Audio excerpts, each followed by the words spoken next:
y agradezco mucho también la presencia de todos ustedes aquí. Y bueno, vamos a platicar un poco a nivel de divulgación sobre estos problemas de la contaminación asociados con la industria minera. Bueno, todos ustedes saben que la minería ha sido una actividad económica muy importante en México desde la época de la colonia. Esta actividad se ha reflejado en el desarrollo de ciudades muy importantes, con monumentos coloniales muy bellos, como el que vemos en esta fotografía. Tenemos ciudades como Zacatecas, Guanajuato, Taxco, todas ellas.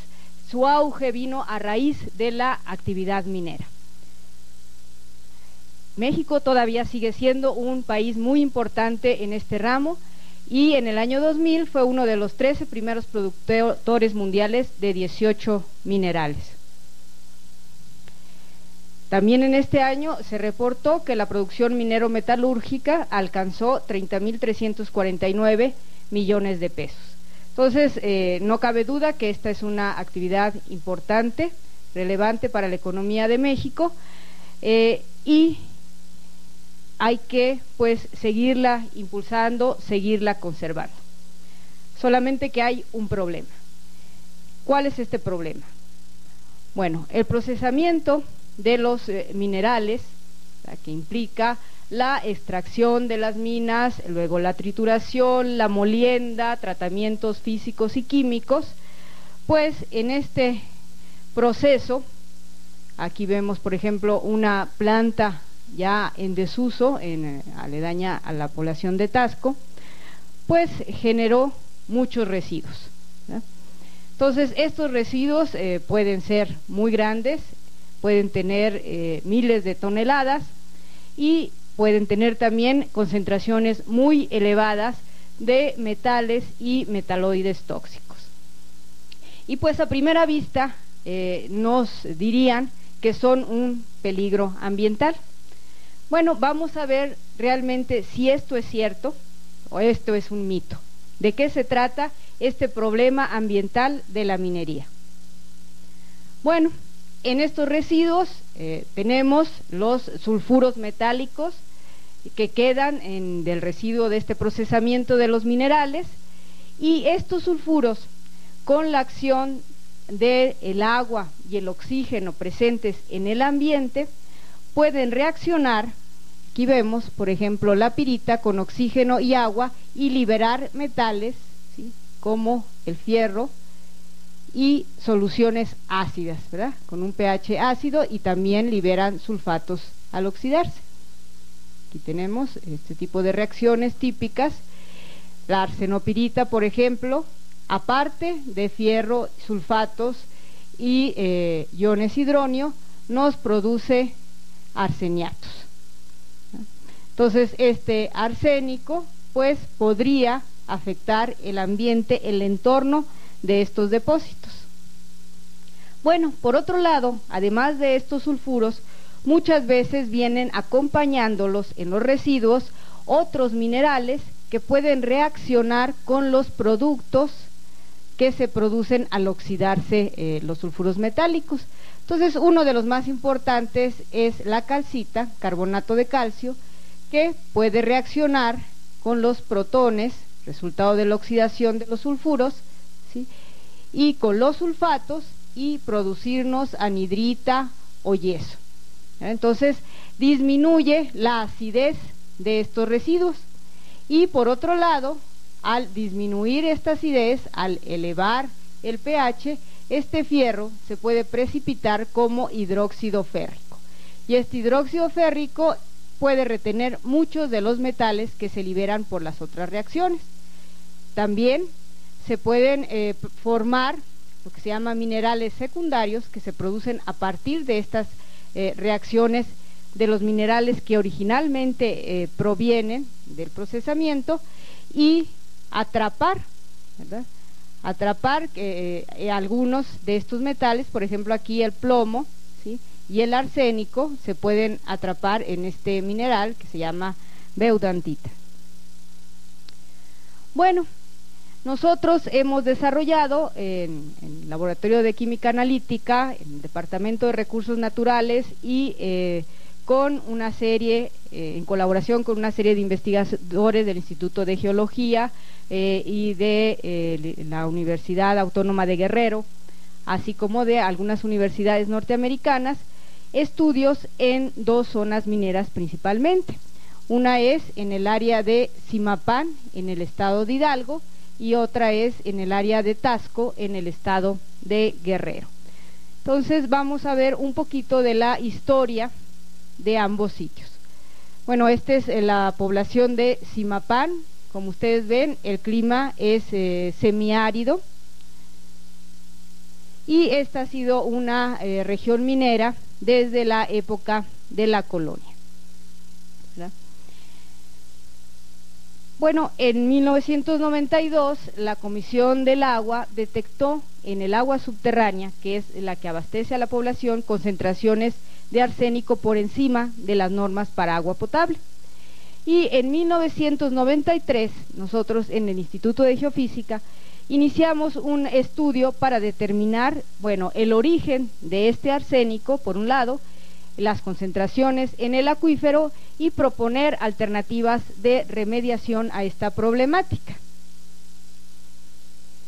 Pues la primera idea, ¿verdad?, que surgiría es que los jales, como ven, alcanzan extensiones, volúmenes bastante considerables, serían la fuente de este arsénico, ¿verdad?, porque los jales pueden tener minerales de arsénico. Y lo que observamos en las norias cercanas a esos jales, o sea, pozos poco profundos, fue que sí tenían arsénico, ¿verdad?, y que tenían una similitud química entre ellas, ¿verdad?, en las características hidrogeoquímicas generales del agua de esas norias, que mostraba un enriquecimiento en sulfatos. Entonces, ustedes, si se recuerdan de las reacciones que pueden ocurrir en los jales, una de ellas es la oxidación de los sulfuros que produce sulfatos. Entonces estamos viendo estos productos. Aquí también esta clasificación que se usa mucho para las aguas nos indica que estas aguas también tienen una elevada concentración de sulfatos. Estas son algunas de las norias. Bueno, no tenemos que quebrarnos mucho la cabeza para imaginar de dónde vienen el arsénico y probablemente otros metales, ¿verdad? Bueno, tenemos otro tipo de residuos, que son los residuos de fundición.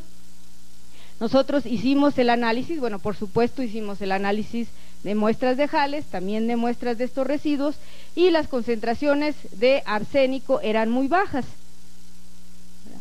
Pero lo que encontramos fue que en los suelos aledaños a estas antiguas fundidoras, estas ya no trabajan en Zimapán desde la década de los 40, pues todavía eran elevados, ¿verdad? Por ejemplo, hasta 4.180 miligramos por kilogramo de arsénico total y 13 de soluble, y que estas concentraciones en algunos sitios se incrementaban con la profundidad.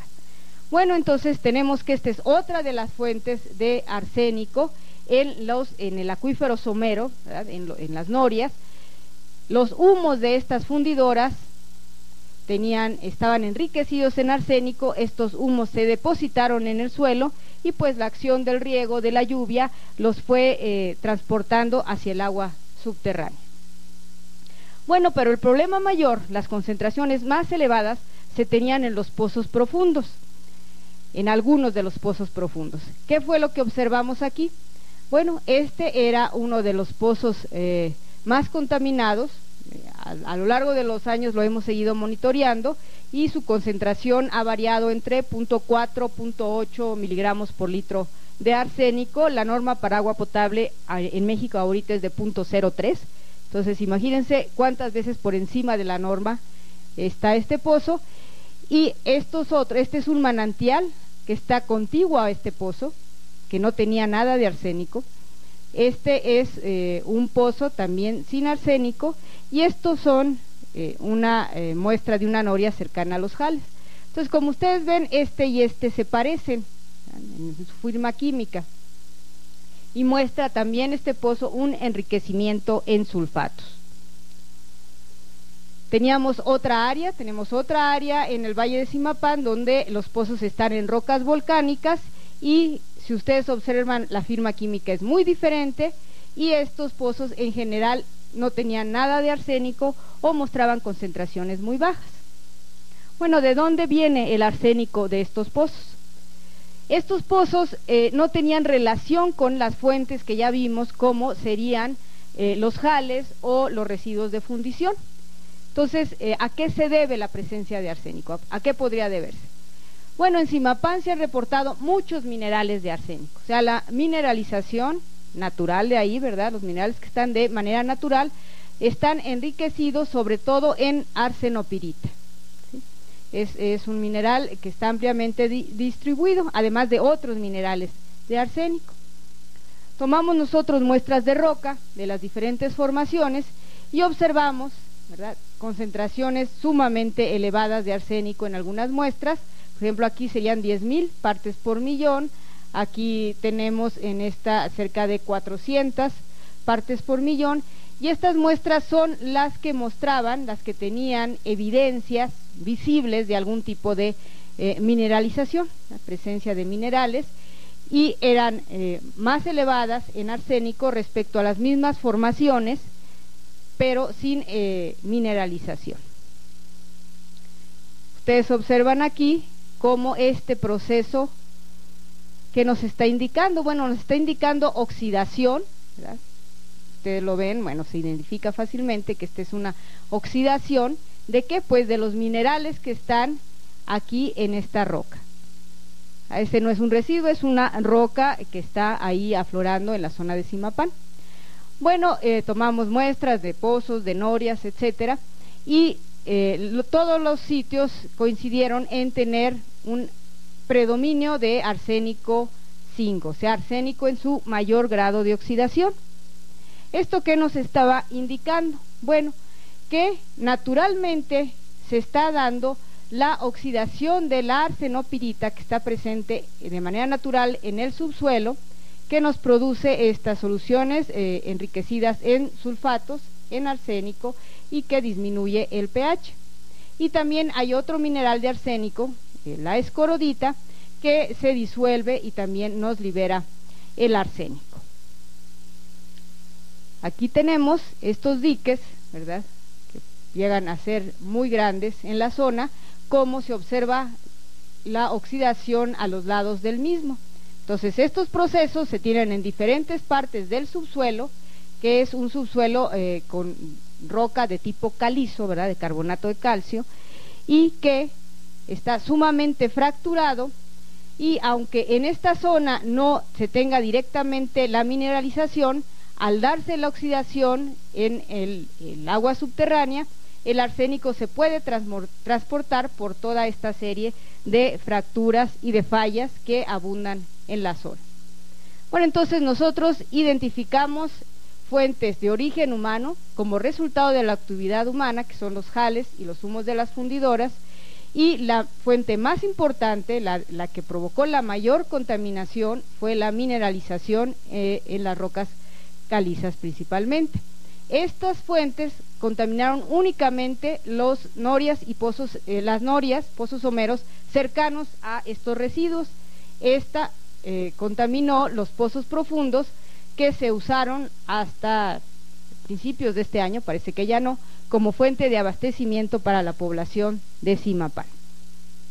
Bueno, ahora vamos a ver los residuos de este procesamiento de los minerales. Esta es una fotografía de uno de los jales. Tenemos aquí la fotografía aérea de Zimapán, aquí está la población, y estos son residuos todavía activos, estos ya no, y por acá tenemos otros con mayor antigüedad. Entonces, como ven, pues están cerca de la población.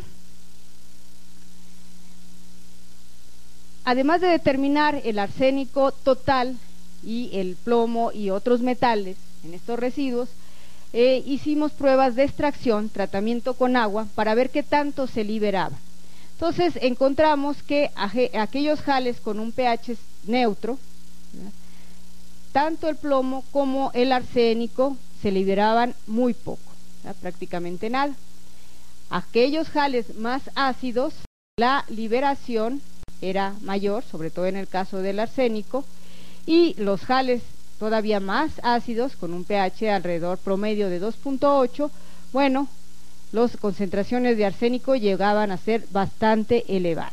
Entonces, este es el arsénico que por la acción del agua de lluvia se puede liberar de estos residuos.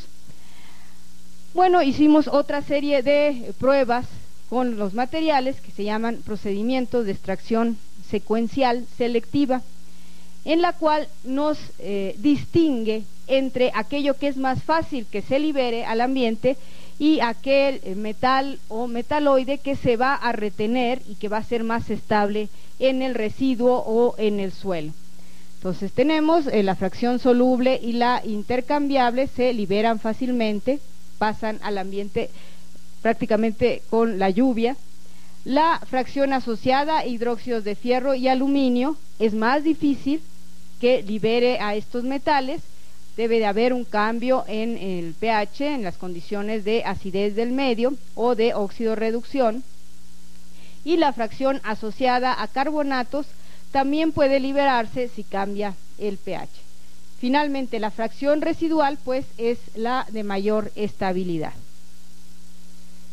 Bueno, de varios de estos residuos se tomaron muestras en la superficie y cerca de la base de los residuos. Se determinó su mineralogía principal y las concentraciones de sulfato que se disolvía con el agua, el pH y el arsénico total.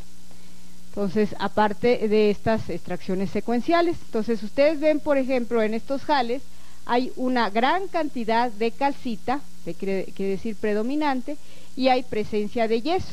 Entonces, la calcita viene directamente de los residuos, con los residuos, y el yeso puede venir o puede formarse aquí ya una vez depositado el jal.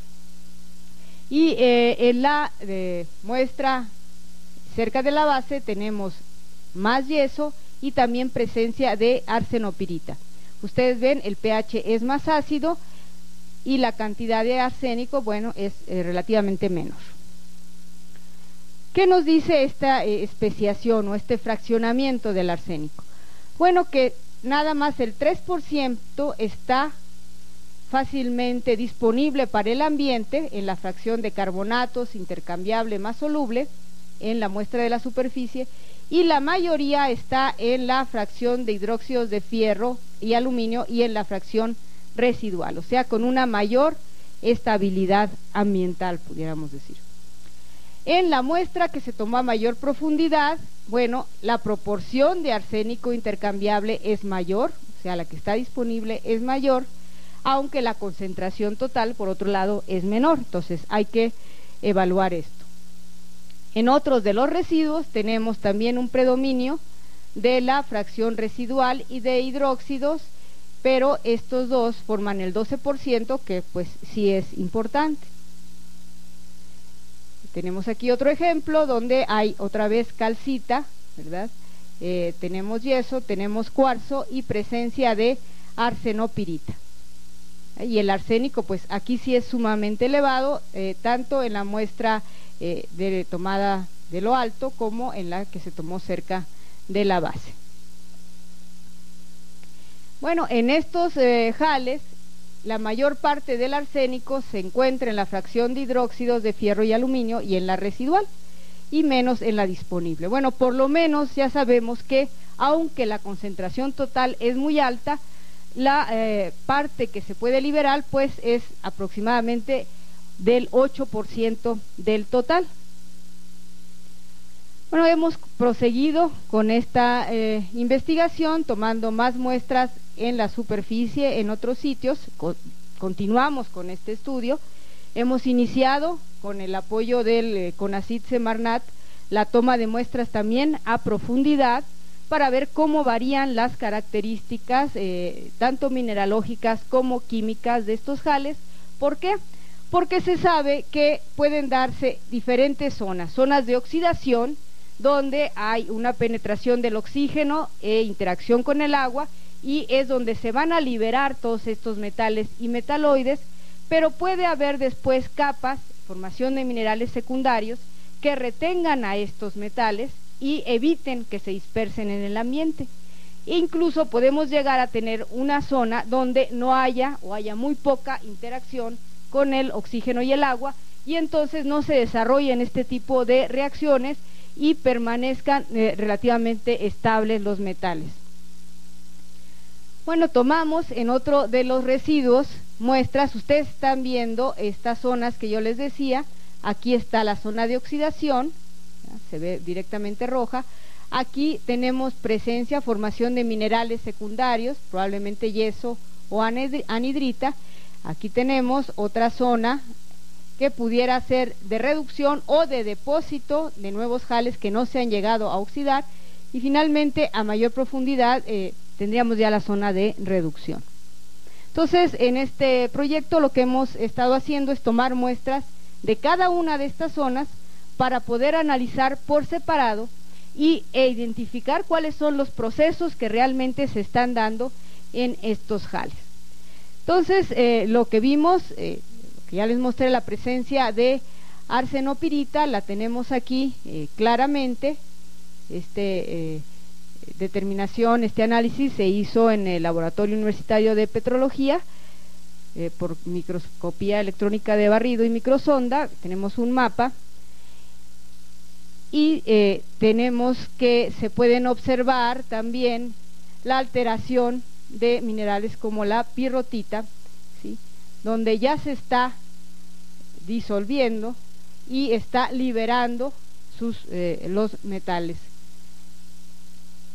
Bueno, pero por otro lado habíamos dicho al principio que estos iones, estos cationes y aniones liberados pueden reaccionar entre sí y formar otros compuestos.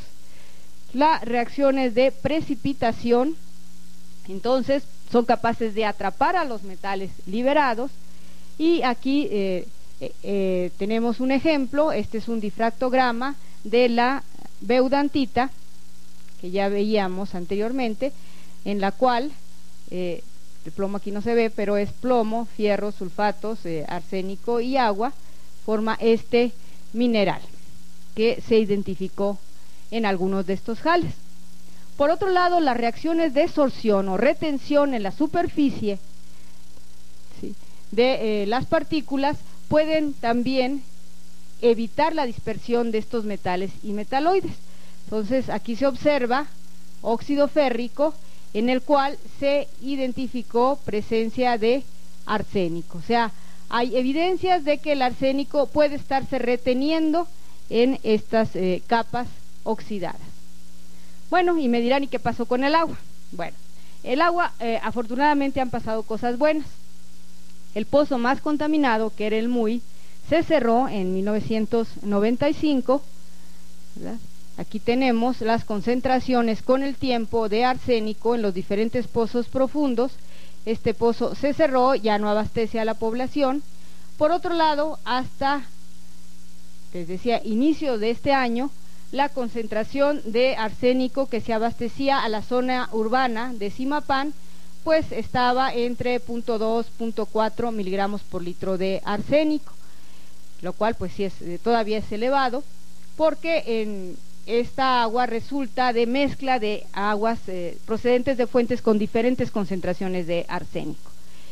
Y otro de los pozos que todavía sigue en operación, bueno, las concentraciones continúan altas. No se ven, pero aquí tenemos, bueno, que los pozos profundos intersectan fracturas, ¿verdad? Y en estas fracturas puede haber mineralizaciones y son las que están contaminando estos pozos de manera natural. Entonces, propusimos nosotros un esquema, diferentes esquemas para el tratamiento de esta agua contaminada, ya que pues es una zona semiárida donde es difícil encontrar pozos con agua de buena calidad en cantidad suficiente. Principalmente se probaron 3 procesos: coagulación, filtración, sedimentación, esto a nivel laboratorio, después en una pequeña planta portátil potabilizadora y finalmente en material geológico con las mismas rocas calizas de la zona. Entonces observamos que la remoción de arsénico fue muy eficiente con la planta portátil. Esta planta era de la Secretaría de Salud, y en colaboración con ellos hicimos estos estudios para probar su efectividad para la remoción de arsénico. Esta planta se utilizaba cuando había problemas de contaminación en zonas alejadas, la llegaban ahí para abastecer de agua de una manera inmediata, de agua de buena calidad, a la población. Entonces encontramos que sí removía el arsénico. Después probamos, les decía, las rocas calizas, triturándolas a diferentes tamaños de partícula y agitando, poniéndolas en contacto con el agua contaminada con arsénico. Y vemos que la eficiencia de remoción, mientras más se agita, pues sí llega a ser bastante buena. Y también el tamaño de partícula, obviamente, mientras más finas son las partículas, la remoción es más eficiente. Este tratamiento es un tratamiento de tipo casero que hemos propuesto. En una cubeta se colocan las rocas trituradas con agua contaminada, se agita varias veces a lo largo del día y al día siguiente se puede filtrar esta agua y ya está con mucha menor concentración de arsénico. Bueno, las autoridades lo que han hecho es traer agua, construir un acueducto, ¿sí?, desde cerca de la población de Tasquillo. Inicialmente se pensaba traer el agua de Tasquillo, pero hubo algunos problemas políticos, ya que se trata de otro municipio. Hicieron otro pozo cerca de esa zona donde hay una mayor abundancia de agua, y el agua la traen por este sistema de tuberías que requiere de varias plantas de rebombeo para poder llevarlo hasta Zimapán. Entonces esta agua tiene una buena calidad, y en el último muestreo que la maestra Villaseñor fue a Zimapán, obtuvo las muestras, el agua ya está por debajo de las normas de agua potable para arsénico. O sea, ya iniciaron el abastecimiento con agua de buena calidad en esta población de Zimapán. Ahora tenemos otra de las zonas, que es Tasco, en el estado de Guerrero. Bueno, ustedes ya la conocen por su platería. Ha sido también una zona minera, la primera mina de, digamos, Latinoamérica se hizo ahí, se empezó a explotar ahí por los conquistadores, y bueno, sigue siendo una importante zona minera. Entonces tenemos la población de Tasco, y al sur de la misma hay varios depósitos de jales como resultado de este procesamiento de los minerales. También hemos hecho análisis mineralógicos y químicos, y encontramos, por ejemplo, en este depósito muestras con un pH básico y la mayoría con un pH ácido. Y en estas de pH básico hay abundancia de calcita. ¿Qué observamos en las concentraciones de metales totales? Bueno, las concentraciones de arsénico son mucho menores que en Zimapán. Las concentraciones de plomo total llegan a ser elevadas en algunos sitios, y las concentraciones de zinc pues también. Por otro lado, los metales solubles, las concentraciones son mucho menores. Aquí tenemos al zinc, el arsénico y el plomo, y la relación entre metal soluble entre metal total pues llega a ser relativamente baja, alrededor de 0.25 para el zinc, 0.1 para el arsénico, y menos en la mayoría de los puntos. O sea, está muy poco disponible, y también el plomo está muy poco disponible, poco se solubiliza. De acuerdo con el pH también observamos diferencias. Los jales con un pH básico retienen prácticamente todo el plomo y el arsénico, mientras los jales con un pH ácido liberan parte del plomo y pues bastante en algunos puntos del arsénico. Estos jales son bastante heterogéneos, las concentraciones pueden variar mucho de punto a punto. Bueno, iniciamos maestro Francisco Romero en su trabajo de tesis doctoral inició el muestreo a profundidad de algunos de estos jales y encontró una capa de oxidación, seguido una capa de fierro de transición y finalmente la capa de reducción. Aquí mostramos solamente una de las gráficas donde se ve que el arsénico disponible, que es este rojo, está alto en la superficie, pero inmediatamente baja y su concentración es prácticamente cero, a pesar que el arsénico total sigue siendo alto. Entonces hay que tener mucho cuidado al hacer una evaluación de este tipo de residuos, de realmente qué tanto es lo que se puede liberar al ambiente y qué tanto es lo que realmente no está disponible. Y esta profundidad, ustedes ven, a los 20 centímetros prácticamente ya no tenemos disponible ese elemento, aunque la concentración siga siendo muy alta. Y bueno, los depósitos son de varios metros. También se tomaron muestras de pozos de la zona y lo que encontramos, bueno, la mayoría son norias, son pozos poco profundos, son agua de tipo bicarbonatado.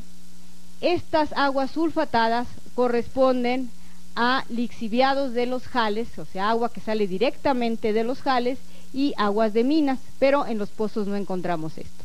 Por otro lado, los pozos tampoco presentaron altas concentraciones de estos metales tóxicos. El agua también es de tipo cálcico en todos los sitios, ya que hay también una presencia importante de calizas. Pues hemos continuado realizando muestreos en jales. Por ejemplo, aquí en estos el pH es ácido, ¿verdad? Las concentraciones de sulfatos que nos indican oxidación son sumamente elevadas y las concentraciones de plomo, de zinc, arsénico son también altas, las de cobre no tanto. Bueno, ustedes veían que había un río contiguo a estos jales. En esta zona de Taxco, bueno, sí hay cuerpos de agua superficiales importantes y nos interesó saber si estos cuerpos de agua, qué tanto estaban contaminados, de qué forma estaban estos metales, si estaban disponibles o estaban relativamente estables. Iniciamos el muestreo a lo largo de los cauces de estos ríos. Bueno, este es uno de ellos, donde observamos que el plomo, este es plomo en el agua del río, pues las concentraciones no son tan altas, aunque pues sí están por encima de la norma, 0.12 miligramos por litro en algunos sitios, pero esta es el plomo total. ¿Qué quiere decir esto? Bueno, las muestras de agua nosotros las atacamos con ácido y disolvimos todo el plomo. Entonces el plomo puede estar realmente disuelto o puede estar llevado por las partículas mínimas, muy pequeñas, sólidas, que lo arrastren. Entonces vemos que hay una influencia aquí de las partículas, ya que al disolver todo, al atacar con ácido, estas partículas se disuelven y liberan al plomo. Y esta diferencia es mayor en la época de estiaje que en la época de lluvias. Para el arsénico encontramos también una mayor concentración como arsénico total o arsénico en las partículas que arsénico disuelto, y la diferencia es todavía más grande que en el caso del plomo. Aquí vemos el material, el geológico, también calizas, y cómo se observan procesos de oxidación. ¿Qué es lo que tenemos? Pues la precipitación de hidróxidos como la goetita, la hematita y otros minerales de tipo secundario como la jarosita de sodio, la jarosita de potasio y el talco. Los jales de por sí traen una sobresaturación de estos minerales, el río también. ¿Sí? La presencia de estos hidróxidos se hizo evidente en el análisis de fierro en estas muestras de agua, donde también observamos que todo el fierro, este es fierro total, se encontraba en forma particulada, fierro soluble, nos dio no detectable en todos los casos, ¿sí? y las concentraciones eran mayores en la época de secas que en la época de lluvias. Ahí observamos directamente estos hidróxidos en los sedimentos de este arroyo, y estos sedimentos pues deben de estar enriquecidos en estos metales y metaloides.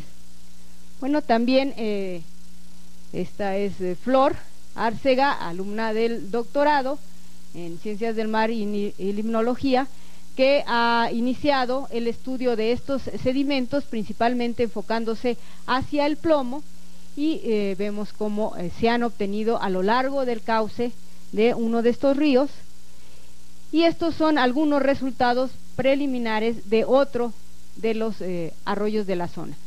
Vemos que en los sedimentos el zinc, por ejemplo, en la época de secas aumenta aguas abajo a lo largo del cauce, y en la época de lluvias no se observa ninguna tendencia, sin embargo las concentraciones son más elevadas. Y por otro lado, en el caso del plomo hay un ligero incremento y también mayores concentraciones en la época de lluvias sin ninguna tendencia. Bueno, otro de los estudiantes, Eric Espinosa, realizó la especiación de estos sedimentos de una manera similar a los jales, y encontró que la mayoría del plomo estaba en las fracciones relativamente estables, como la de óxidos de fierro, y en la residual. O sea que a pesar de que hay mucho plomo, pues no en alta proporción está disponible. O sea, la mayoría está no disponible para el ambiente. Bueno, ¿cuáles serían algunas conclusiones más importantes de estos estudios? Bueno, hay que considerar que el comportamiento ambiental de los metales y metaloides tóxicos es complejo. Presentan diferentes grados de oxidación, pueden estar como cationes o pueden estar en forma aniónica, y dependiendo de esto se van a liberar y se van a retener más o menos, tanto dentro de los jales como una vez liberados al ambiente. Por otro lado, es necesario considerar también las características de cada elemento y las condiciones físico-químicas en las que se encuentren, ¿verdad? Si el medio es más oxidante, es más ácido, es más básico, etcétera. Por otro lado, las concentraciones elevadas de metales y metaloides tóxicos en el ambiente pueden originarse tanto por procesos naturales como por la acción humana.